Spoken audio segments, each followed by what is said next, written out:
Now moving on to another fun story, one that you've probably already seen published in news outlets over the last few months.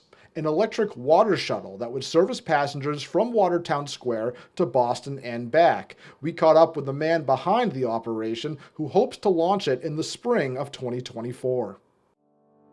Imagine it's a Friday night in June. You're hoping to head into Boston to catch a Sox game or go to some restaurants. Maybe you drive in, sit in traffic, pay upwards of $50 for parking. Or you can call a rideshare, a method that, like many other things, has become more expensive over the years. Or you could catch a bus along with the rest of the day's commuters. Or imagine for a moment another method, one free of traffic, unclear wait times, and expensive fares, and with the added benefits of scenic views, snacks, and maybe even a drink. That's the vision of Watertown resident Drew Rollert, who hopes to make commuting between Watertown and Boston a little bit less stressful.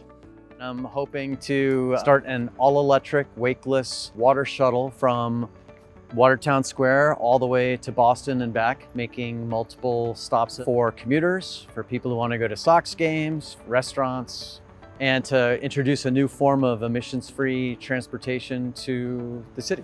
Drew came up with the idea for the Watahapa after Uber and bus troubles caused him and his friends to miss a Red Sox game.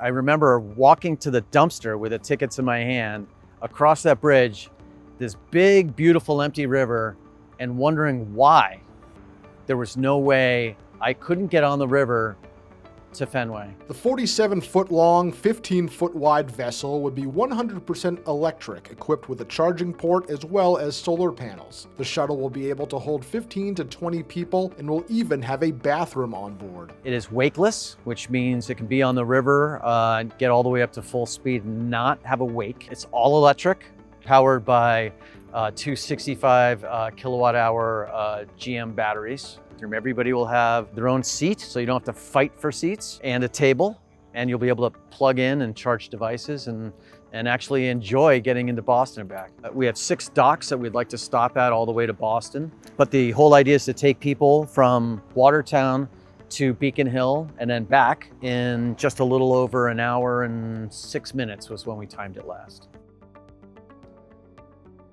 The design of the Watahapa is complete and production can begin once the United States Coast Guard signs off on Drew's custom-made design for the vessel. Drew also will have to work with the Massachusetts DCR, the individual towns and cities along the river, as well as businesses and organizations who are looking to make sure the shuttle service is used in the best way possible. We don't want people to think this is going to be adding traffic that would disrupt the river. We're trying to do it in a very harmonious way. Drew's electric water shuttle would be among the first of its kind in the United States. Electric shuttles are at the beginning of, I think, a big trend right now in terms of global use. There's a couple in London, Cannes, France, and Copenhagen.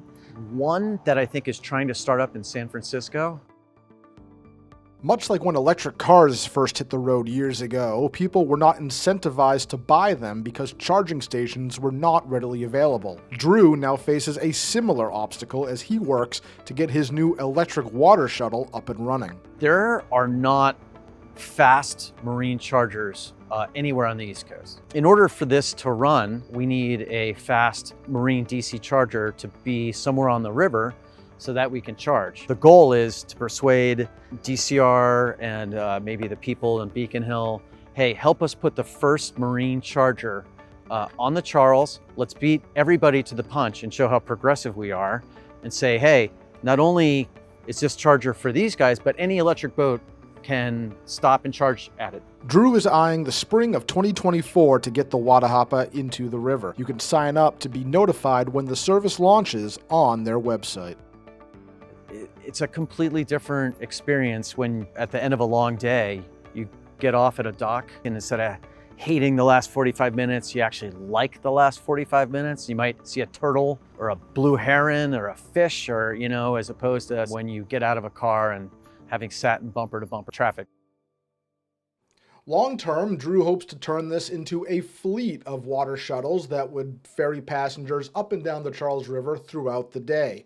We look forward to bringing you more updates about the Watahapa as Drew continues his voyage of opening this business, which the community is clearly very, very excited about. And I want to give a special shout out to Will Congram, who drove the boat for us on that day when I had my shoot with Drew. So, Will, very much appreciate you taking time out of your day to make this feature happen.